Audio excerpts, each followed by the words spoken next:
Break के बाद आपका स्वागत है और राज्यसभा सदस्य शादीलाल बत्रा से बातचीत आगे बढ़ाते हैं और पूछते हैं अगला सवाल।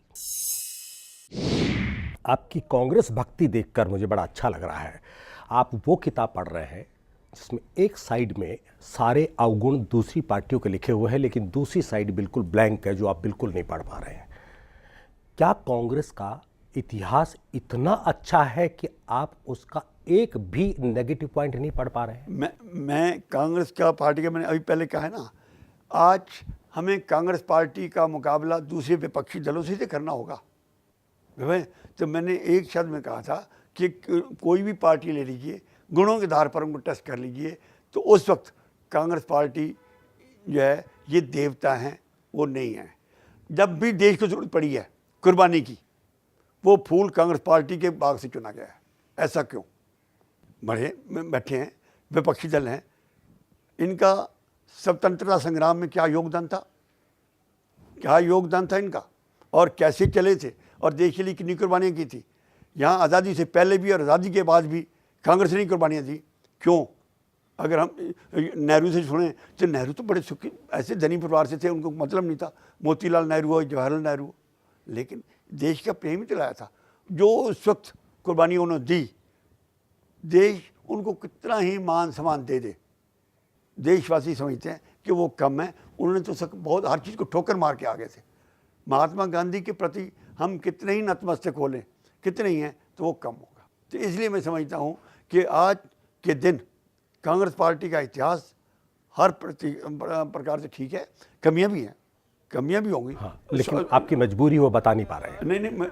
नहीं, मेरी मजबूरी नहीं है, मैं बता नहीं पाया, क्योंकि मैं किसी भी व्यक्ति विशेष के ऊपर आक्रमण करने के लिए मैं अपनी सीमा से उल्लंघन नहीं कर सकता, क्योंकि वो मेरे सीमा क्षेत्र में नहीं है, मेरे सीमा क्षेत्र में नहीं है। तो मैं ऐसे शब्द बोलूं जो किसी भी अटैक हो और उसका कोई मतलब ना हो, तो बात नहीं होती। आपने कहा कि नरसिम्हा राव के समय कांग्रेस का पतन शुरू हो गया था।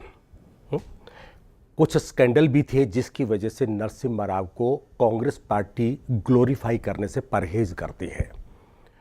तो कांग्रेस के ही प्रधानमंत्री थे, क्या उनका नाम ना लेने से कांग्रेस के दाग धुल जाएंगे? नहीं, दाग नहीं धुलेंगे।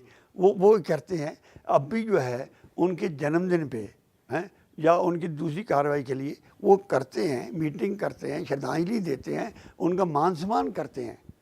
वो जिस प्रकार से आए थे, उन्होंने चुनाव नहीं लड़ा था क्योंकि उनकी सेहत ठीक नहीं थी, लेकिन कांग्रेस पार्टी ने सोचा कि जब ये आए तो ये भले ही सेहत ना ठीक हो, वो देश के लिए अपनी कुर्बानी देने को भी, देश के लिए काम करने को तैयार हैं। उन्होंने भी अपनी हाँ करी थी और फिर प्रधानमंत्री बनने के बाद उन्होंने चुनाव लड़ा था।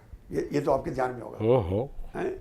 अगर वो इतने ही चुनाव के इच्छुक थे, इतने ही प्राइम मिनिस्टर के इच्छुक थे, तो चुनाव लड़ते नहीं, लेकिन कांग्रेस पार्टी ने उनको प्रधानमंत्री बनाया, उसके बाद चुनाव लड़ाया और जो उनको उस वक्त जीत आई थी वो भी रिकॉर्ड जीत है, आज तक इतिहास है उसका भी। अगर मेरी थोड़ी बहुत राजनीति की समझ है और मेरी याददाश्त अगर ठीक है, तो नरसिम्हा राव को टिकट नहीं दिया गया था, चुनाव वो लड़ना चाहते थे, इस आधार पर उनका टिकट काट दिया गया था कि आपका स्वास्थ्य ठीक नहीं। मैं इससे सहमत नहीं, वो टिकट की नहीं, वो उनका स्वास्थ्य ही ठीक। अगर यही बात होती, एक मिनट, अगर यही बात होती कि आपका स्वास्थ्य ठीक नहीं है, पीछे बैठ जाएं, तो उनको प्रधानमंत्री बनाने के लिए आगे कौन आए थे? प्रधानमंत्री बनाने के लिए वो लोग आगे नहीं थे जिन्होंने टिकट काटा था, दूसरे लोग थे। वो टिकटार जिन्होंने टिकट काटा था, उनकी अपनी टिकट बची थी, वो आप आगे आ गए थे। ये नहीं होता। हाँ, सवाल ये है कि पब्लिक ओपिनियन, सांसद लोगों की ओपिनियन जो है वो मैटर करती है। और उस वक्त उन्होंने सोचा था कि यही नरसिम्हा राव जी हैं जो हर प्रकार से देश के प्रति अपने आप को समर्पित समझते हैं और ये देश के। चलिए, मैं आपकी बात बड़ी करता हूँ। जिस व्यक्ति का स्वास्थ्य ठीक नहीं, जो खुद बीमार है, जो खुद को नहीं संभाल सकता, उसके हाथ में देश की बागडोर दे दी, वो देश कैसे संभालेगा? किसने दी वो बागडोर? अब सवाल यही दे रहा है।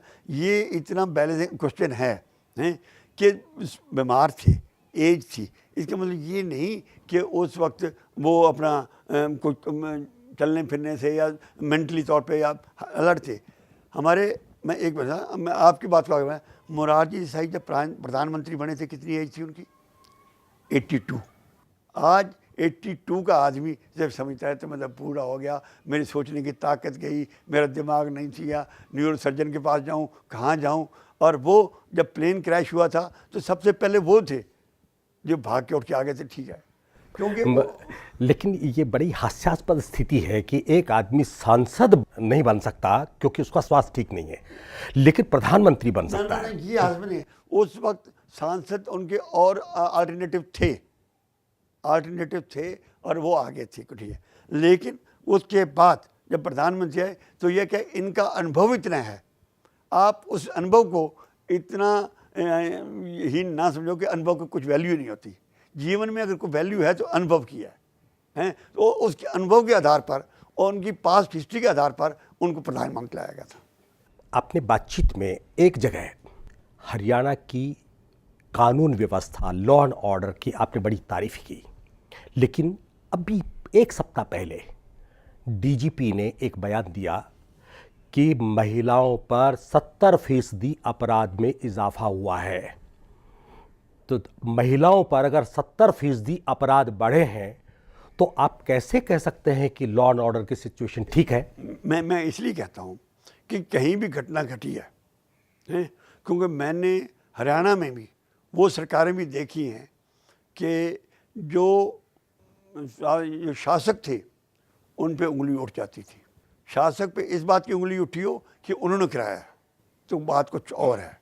घटना घट गई हो, परिवार में हो, गांव में हो, शहर में हो, अपने निजी कारणों से हो, अपने निजी स्वार्थ से हो और उस पर एक्शन ना हो, मुझे एक घटना बता दीजिए कि जहाँ भी हमारे जो आज के शासक हैं उनकी नीयत पर उंगली खड़ी होती हो, जहाँ जो हमारे आज के शासक हैं उनकी सोच ऐसी ना हो कि ये क्राइम जो हुआ है गलत हुआ है, इसमें लोगों को, दोषियों को सजा मिलनी चाहिए, ये ना करते। बत्रा जी, मैं अगर मिर्चपुर कांड का जिक्र करूंगा तो बहुत लोगों को मिर्च लगेगी, इसलिए इन बातों का खुलासा ना किया जाए तो ज़्यादा अच्छा है। नहीं, आप मिर्चपुर के केस के करने जाते हैं तो मिर्चपुर में जो एक समुदाय ने दूसरे के प्रति व्यवहार किया वो निंदनीय था। मैं उसके प्रशंसक नहीं हूँ, वो निंदनीय था।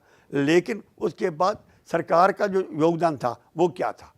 क्या दूसरे परिवार को जो दोषी थे उनको सजा नहीं हुई? क्या दूसरा पक्ष जिनको ये कह सकते हैं कि वो सारी पीड़ा झेलनी पड़ी थी, उस पीड़ा को झेलने के लिए, उनको सुखी करने के लिए, उनको सेटलमेंट करने के लिए, उनको हर चीज़ के लिए वो साधन देने के लिए प्रयास नहीं किए गए और किया नहीं किया। आज हम बातचीत कर रहे थे राज्यसभा सांसद शादीलाल बत्रा से, लेकिन बातचीत हमारी अधूरी रही। अगले हफ्ते भी बातचीत जारी रहेगी।